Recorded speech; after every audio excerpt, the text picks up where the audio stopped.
Sect सिर्फ secret नहीं है, ये सीधा पावर की फैक्ट्री है जहां जो आया वो या तो राक्षस बना या राक्षसों का फीड बन गया।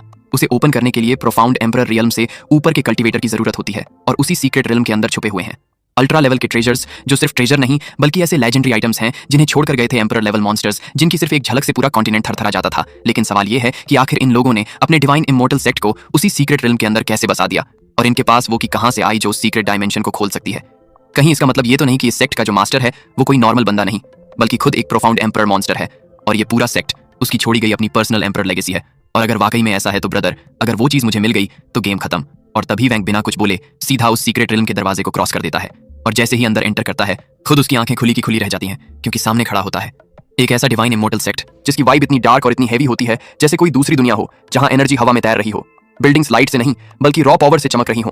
और वो सीन देखकर लीकिंग और लिंग फ्यू दोनों की बॉडी में झनझनाहट दौड़ जाती है, और वो लोग बिना पलक झपकाए उस सेक्ट को देखते रह जाते हैं। वहीं दूसरी तरफ जवान शाह की आंखों में एक अलग ही लेवल का शौक होता है, और वो अंदर ही अंदर बुदबुदाता है, क्या यही है डिवाइन इमोर्टल सेक्ट? अगर ये सच है तो ये सेक्ट अपने नाम के हर एक लेटर के लायक है। और तभी वैंग सबको बोलता है कि चलो अब अपना अपना रूम चुन लो, एक्सप्लोर करो इस मॉन्स्टर सेक्ट को, लेकिन याद रखना फॉरबिडन जोन में घुसना मतलब अपनी खुद की कब्र खोदना। सारे लोग फुल जोश में हाँ बोलते हैं, और वहीं वैंग एकदम साइलेंट स्टेप्स में अपना प्राइवेट रूम खोलता है, जहां अंदर लाइन से एल्डर सीट्स लगी होती हैं और बीच में होती है सेक्ट मास्टर की थ्रोन, जिससे लगातार ऑनरा निकल रहा होता है। और वैंग बिना टाइम वेस्ट किए एकदम बीस्ट स्टाइल में उस पर जाकर बैठ जाता है, और मन में सोचता है कि एक दिन ये सारी सीट्स भरेंगी सिर्फ और सिर्फ प्रोफाउंड एम्परर मॉन्स्टर्स से, जो पूरे रियल्म को हिला देंगे। फिर वो सीधे सिस्टम को ट्रिगर करता है और बोलता है सिस्टम अब टाइम आ गया है उस रैंडम समन को बाहर लाने का। और जैसे ही वो बोलता है पूरा सेट हल्का हिलने लगता है, और अचानक वहां एक शैडो क्रैक से फटते हुए प्रकट होती है, और सामने खड़ा होता है एक अल्टीमेट क्लास समन जो अपनी एंट्री से ही सबके रोंगटे खड़े कर देता है। और यहीं से शुरू होता है असली गेम। जैसे ही सिस्टम ने अनाउंस किया कि इस बार जो समन हुआ है वो कोई और नहीं बल्कि याओ यू है, वैंग की आंखें चमक उठी और वो एकदम एक्साइटेड होकर अपने कॉलर को खींचते हुए बोला, क्या मैं सच में सपना देख रहा हूं? क्या मैंने वाकई इस वर्ल्ड की नंबर 1 ब्यूटी को समन कर लिया है? और ये सोचते ही उसके चेहरे पर एक ऐसी स्माइल आ जाती है जो खुद उसकी एक्साइटमेंट को बयां कर रही थी, और फिर वो तुरंत सिस्टम को कमांड देता है कि जल्दी से याओ यू का फुल स्टेटस डिस्प्ले कर, क्योंकि मैं जानना चाहता हूं कि आखिर ये डिवाइन लेवल ब्यूटी किस क्लास की पावर रखती है। और सिस्टम एकदम प्रो टोन में बोलता है कि याओ यू एक्स ड्रैगन मार्शल आर्ट नॉवेल की वो लेजेंडरी कैरेक्टर है जिसने अकेले ही टॉप 10 रियल्म्स के कई टाइटल धारियों को फिनिश किया है, और उसकी ब्यूटी इतनी डेंजरस है कि उसे देख चुके कई मोनार्क्स ने खुद को साइलेंट मोड में डाल दिया। और उसके बारे में जानकर वैंग के मुंह से सीधा निकलता है कि ये तो जियो यूनियर और हुआ यूनियर की ही तरह है, खूबसूरत भी और पावरफुल भी। और अभी ये बातें चल ही रही थीं कि तभी उसके ऊपर एक पोर्टल ओपन होता है जिससे एक रोशनी सी फैलती है, और धीरे धीरे वहां से एक अल्ट्रा ब्यूटी बाहर निकलती है जो कोई और नहीं याओ यू ही होती है, जिसकी एंट्री ऐसी होती है जैसे किसी डायमेंशन की देवी उतर रही हो। और जैसे ही वो जमीन पर उतरती है पूरे हॉल में एनर्जी की वेव्स गूंज जाती हैं, और वैंग बिना पल के झपकाए उसे देखता ही रह जाता है। फिर उसके मन में आता है कि इतना अनरियल मोमेंट है कि उसका खुद पर कंट्रोल छूट रहा है, और वो सोचने लगता है कि क्या मेरा लक सच में इतना खतरनाक है कि मुझे इतनी ओपी लेवल की लड़की ड्रॉ में मिल गई। और फिर वैंग मन ही मन खुद से मजाक करते हुए बोलता है कि मेरे हाथ ही तोड़ दो ताकि दोबारा कोई और ड्रॉ ना कर सकूं, क्योंकि इससे बेहतर कुछ हो ही नहीं सकता। और तभी याओ यू उसकी तरफ देखती है और बेहद पोलाइट होकर उसे ग्रीट करती है, और वैंग के मन में खुशी की सुनामी दौड़ जाती है, और वो सोचता है कि कितना कूल है ये सिस्टम जो जिन लोगों को भी ट्रांसफर करता है उनकी मेमोरी में मैं पहले से ही उनका सेक्ट मास्टर होता हूं, जिससे मुझे उन्हें कन्विंस करने की कोई जरूरत ही नहीं पड़ती। फिर वो याओ यू से कहता है कि इतनी शराफत दिखाने की जरूरत नहीं है, आओ मेरे पास बैठो। और जैसे ही याओ यू पास की सीट पर बैठती है उसकी बॉडी से इतनी कड़क कोल्ड एनर्जी निकलती है कि पूरा रूम फ्रीजिंग फील देने लगता है, और वैंग को खुद कंपी छूटने लगती है। और तभी वो सिचुएशन को समझते हुए याओ यू से स्माइल के साथ कहता है कि फिलहाल तुम थोड़ा ब्रेक ले लो, जब तुम्हारी जरूरत होगी मैं तुम्हें फिर बुला लूंगा। जैसे ही याओ यू वैंग की बात सुनकर ठीक है बोलती है, वो एक झटके में वहां से गायब हो जाती है, और उसके जाते ही वैंग की हालत ऐसी हो जाती है जैसे किसी ने उसे डीप फ्रीजर में बंद कर दिया हो। वो कांपते हुए अपने आप से बड़बड़ाता है कि यार मैंने कभी सोचा भी नहीं था कि उस लड़की की बॉडी से इतनी ज्यादा कोल्ड एनर्जी निकलेगी, और मुझे पता है कि उसने ये जानबूझकर नहीं किया, लेकिन फिर भी अगर वो थोड़ी देर और वहां रुकी होती तो मैं तो सच में जमकर यहीं फ्रीज होकर मर जाता। और अब मैं सोच रहा हूं कि अगर इसी तरह उसकी बॉडी से कोल्ड फ्लो निकलती रही तो भाई मैं रोमांस तो छोड़ो उसके पास बैठ भी नहीं पाऊंगा। इसका एक ही सॉल्यूशन है, मुझे जल्दी से जल्दी खुद को इतना पावरफुल बनाना पड़ेगा कि मैं उसकी कोल्डनेस को हैंडल कर सकूं। और फिर जैसे ही ये सीन खत्म होता है कैमरा स्विच करता है डिवाइन इमोर्टल सेक्ट की दूसरी लोकेशन पर, जहां याओ यू अब एक प्राइवेट रूम में एंटर करती है। तभी अचानक से वहां जवान शाह आता है और आसपास की जगह को स्कैन करता है और बोलता है ये जगह तो काफी अजीब है, मतलब ये कोई रैंडम प्लेस नहीं बल्कि हिडन सेक्ट का हेडक्वार्टर है, लेकिन फिर भी यहाँ इतने कम लोग क्यों हैं? ये तो एक लेजेंडरी ग्रेड सेक्ट है, तो यहाँ तो हजारों डिसाइपल्स होने चाहिए थे। लगता है कि सब अपने अपने रूम्स में ट्रेनिंग या मेडिटेशन कर रहे होंगे, मुझे इन्हें खोजना होगा। तभी जैसे ही वो एक रूम का दरवाजा खोलता है उसका पैर अंदर रखते ही धीरे धीरे फ्रीज होना शुरू हो जाता है, और वो घबराकर चिल्लाता है यार ये क्या हो रहा है, मेरा पूरा पैर जम रहा है।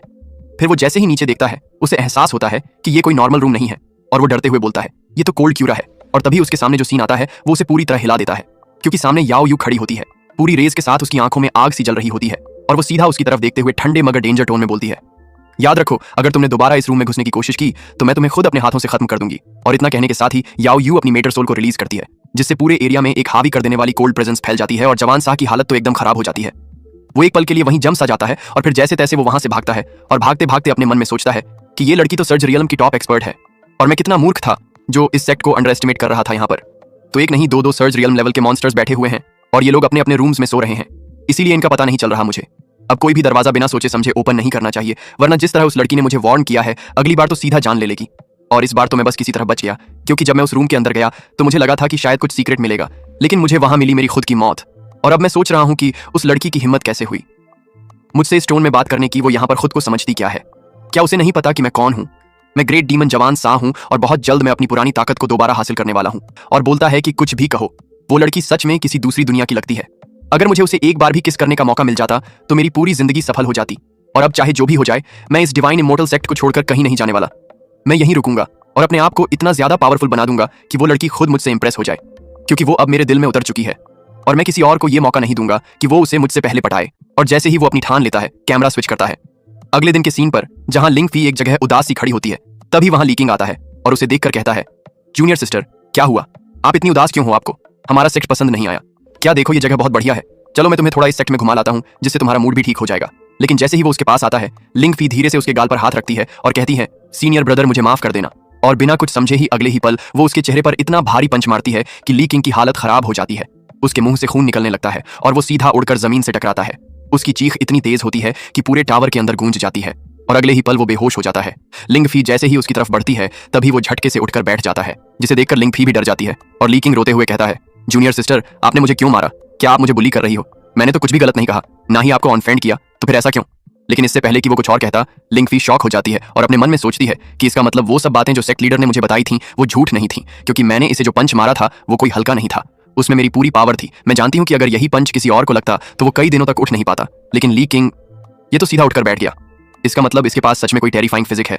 और ये सोचते ही अब लिंग फी की आंखों में रिस्पेक्ट और हल्का सा सॉफ्ट कॉर्नर झलकने लगता है और अब वो बड़े ही प्यार से लीकिंग की तरफ बढ़ती है। मेरे प्यारे सीनियर ब्रदर, मैं यहाँ पर जो कुछ भी कर रही हूँ वो सब तुम्हारे भले के लिए कर रही हूँ। और ये सुनते ही लीकिंग रोते हुए कहता है, क्या मतलब? मेरे भले के लिए मुझे इतना कूट रही हो क्या? यही तुम्हारा लॉजिक है कि अगर किसी का भला करना हो तो पहले उसे अधमरा कर दो? जूनियर सिस्टर ये बात एकदम सेंसलेस है, और वैसे भी तुम मुझे बुली नहीं कर सकती, क्योंकि यहाँ मैं तुम्हारा सीनियर हूँ और तुम्हें पता भी है कि तुमने मुझे कितना जोरदार पंच मारा है। मेरा जो हैंडसम सा फेस था वो भी अब सूज गया है। मैं समझ गया हूँ कि तुम ऐसा क्यों कर रही हो।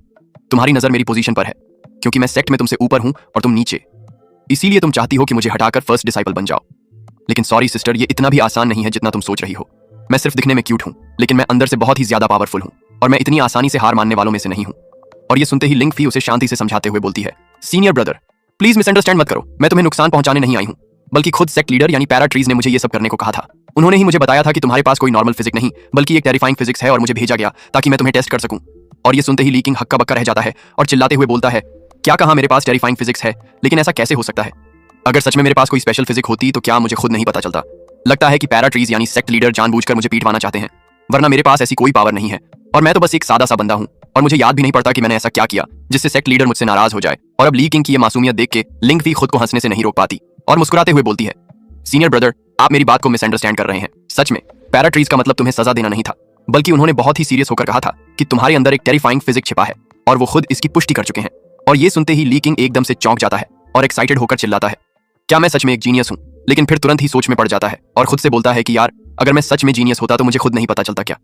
क्योंकि जहां तक मैं जानता हूं मैं तो एक सिंपल सा मोर्टल हूं ना, कोई स्पेशल पावर ना कल्टीवेशन की समझ। इवन मुझे तो कल्टीवेशन करना भी नहीं आता और जीनियस लोग तो वो होते हैं जो बिना एफर्ट सब कुछ कर लेते हैं। लेकिन मुझे देखो, मैं तो एक गोलू मोलू कद्दू हूं। और ये सुनते ही लिंग फी उसे बड़ी ही नरमी से समझाने लगती है और जैसे ही लिंग फी उसे बताती है कि सीनियर ब्रदर ऐसा कुछ भी नहीं है, बात सिर्फ इतनी है कि तुम्हारा जो टेरिफाइंग फिजिक्स है वो अभी तक एक्टिवेट ही नहीं हुआ है और जब तक वो एक्टिवेट नहीं होगा तब तक तुम चाहे जितना भी खुद को आम इमोर्टल समझते रहो, तुम्हें उसका 1% भी फायदा नहीं मिलने वाला। सबसे पहले उसे जगाना पड़ेगा और वो भी सिर्फ एक ही तरीके से। और ये सुनते ही लीकिंग तो जैसे आसमान में उड़ने लगता है और एक्साइटेड होकर बोलता है कि इसका मतलब ये कि मेरे पास भी एक रियल टेरिफाइंग फिजिक्स है जो बस डीप स्लिप में पड़ा है। ओ सिस्टर प्लीज मुझे बताओ ना कैसे एक्टिवेट करूं, क्योंकि अब मैं और नॉर्मल नहीं रहना चाहता। मुझे भी वो लेवल चाहिए जहां मॉन्स्टर्स की तरह स्ट्रेंथ हो और लड़कियां खुद इनबॉक्स में आएं। मैं सब कुछ करने को रेडी हूं, चाहे कुछ भी करना पड़े। और इतना कहते ही जैसे उसकी आंखों में प्यार का सपना चमकता है, वैसे ही लिंग फ्यू उसकी उस रोमांटिक फील को लात मारकर सीधा आउट कर देती है और बोलती है कि अगर सच में टेरिफाइंग फिजिक्स एक्टिवेट करना है तो बस एक काम करना होगा, और वो ये कि हर दिन हर पल मुझसे मार खानी होगी और बिना सवाल के खानी होगी, तभी वो पावर जागेगी।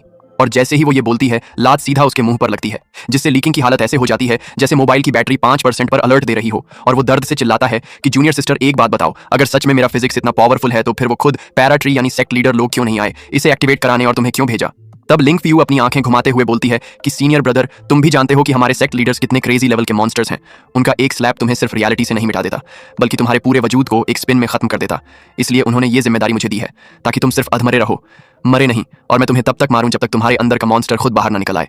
और इतना बोलते ही वो अपनी ओरा रिलीज करना शुरू कर देती है, जिससे पूरा टावर ब्लास्टिंग वाइब में कांप जाता है। और लीकिंग डरते हुए चिल्लाता है कि सीनियर सिस्टर, क्या कोई और तरीका नहीं है जिससे मैं बिना पिटे ये पावर एक्टिवेट कर सकूं? क्योंकि अगर यूं ही पिटता रहा तो कहीं पहले ही RIP ना हो जाऊं, और उसके बाद मेरा फिजिक्स एक्टिवेट होकर क्या करेगा? और इतना कहते ही लिंक फीयू बिना रुके उसे इतनी जोर से किक मारती है कि लीकिंग का मुंह ऐसे बिगड़ जाता है जैसे किसी ने फोटोज में फेस स्वैप कर दिया हो। और वो रोते हुए कहता है कि प्लीज मेरे फेस पर मत मारो, मेरा फेस ही तो मेरी पहचान है। अगर यही चला गया तो कौन सी सीनियर सिस्टर पटेगी? Please, I am respectful monster in the making. और उसकी चीखें इतनी तगड़ी होती हैं कि पूरा टावर गूंजने लगता है। और तभी वहां वैंग भी आ जाता है और उसे ऐसी हालत में देखकर मन ही मन सोचता है कि चलो अब कुछ सही हो रहा है, क्योंकि दर्द ही वो की है जो इस नॉर्मल से दिखने वाले बंदे को लेजेंड बना सकती है। क्योंकि वैसे भी इसकी जो जुबान है वो कुछ ज्यादा ही अड़ंग सड़ंग बकती है।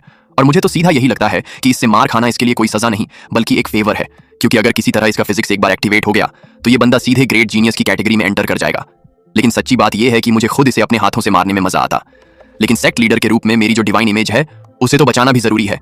वरना अगर लोग देखेंगे कि मैं खुद किसी को पीट रहा हूं तो मेरे पैराट्रीज वाले ठाठ में दरार आ जाएगी। और सबसे बड़ी बात यह है कि मुझे डर है कि अगर इसका टेरिफाइंग फिजिक्स एक्टिवेट हो गया और ये बंदा बेकाबू हो गया तो ये खुद मेरे ही ऊपर पलट के हमला न कर दे, और तब मुझे भी नहीं पता कि खुद को इससे कैसे बचाऊंगा। तो हाँ, जो कर रही है लिंग फू वो सही कर रही है। लेकिन अब कैमरा सीधा स्विच होता है एक नई लोकेशन की ओर, जहां दिखती है एक डिवाइन हेवनली पीक और उसका नाम है लिंग पीक। और उसी के ऊपर मौजूद है एक अल्ट्रा पावरफुल सेक्ट जिसका नाम है लिंग युवान सेक्ट। और सेक्ट के अंदर एक खास जगह पर बैठी है सारे एल्डर्स की मीटिंग, और उनके साथ बैठे हैं खुद सेक्ट मास्टर। और तभी एक एल्डर बोलता है कि sect master, demon sealing gathering बहुत जल्द शुरू होने वाला है, लेकिन हमारा यंग लॉर्ड चैन जियान तो अभी तक परफॉर्म जनरल रिल्म पर भी ब्रेक थ्रू नहीं कर पाया। और अगर हम उसे ऐसे भेजते हैं तो ये सीधा उसे डेथ मिशन पर भेजने जैसा होगा। और जैसे ही वो ये बात कहता है हमें पता चलता है कि ये बंदा कोई मामूली नहीं बल्कि ग्रेट एल्डर है लिंग युवान सेक्ट का। और बाकी एल्डर्स भी मन ही मन सोचते हैं कि कभी हमने सोचा नहीं था कि हमारा सेक्ट इतना वीक हो जाएगा कि हमारे पास एक डिसाइपल तक नहीं जिसे इस क्रेजी इवेंट में भेजा जा सके। लेकिन तभी सेक्ट मास्टर उन्हें शांत करते हुए बोलता है कि हाँ, मुझे पता है ये रिस्की है, लेकिन फिर भी चाहे कुछ भी हो जाए इस बार हम किसी भी हालत में डिमन सीलिंग गैदरिंग को मिस नहीं कर सकते, क्योंकि ये एक मौका नहीं बल्कि दरवाजा है यावरी एकेडमी जैसी जगह में एंटर करने का। और इस मौके को खोना यानी अपने पूरे फ्यूचर को फेंक देना, और इसीलिए हम वहां से किसी न किसी को भेजेंगे। और एल्डर ये सुनते ही थोड़ा और सीरियस हो जाता है और वो बोलता है कि मास्टर, आप भी जानते हो इस बार ऑन ऑर्डर आया है कि सिर्फ यंग जनरेशन के ही लोग इस बार भाग ले सकेंगे। और अगर हम अपनी सेक्ट की बात करें तो हमारे पास जो यंग कल्टिवेटर्स हैं वो सब अभी स्पिरिट रिल्म के मिड लेवल तक ही हैं। और इस लेवल पर उन्हें उस गैदरिंग में भेजना मतलब शेरों के बीच किसी खरगोश को छोड़ना और उम्मीद करना कि वो वापस जिंदा लौटेगा। क्योंकि अगर हमारे सेक्ट के स्पिरिट लेवल के कल्टिवेटर बाकी टॉप सेक्ट्स के मॉन्स्टर्स के सामने खड़े भी नहीं हो सकते, तो क्या तुम सच में सोचते हो कि वो उनसे कम्पीट कर पाएंगे? और ग्रेट एल्डर की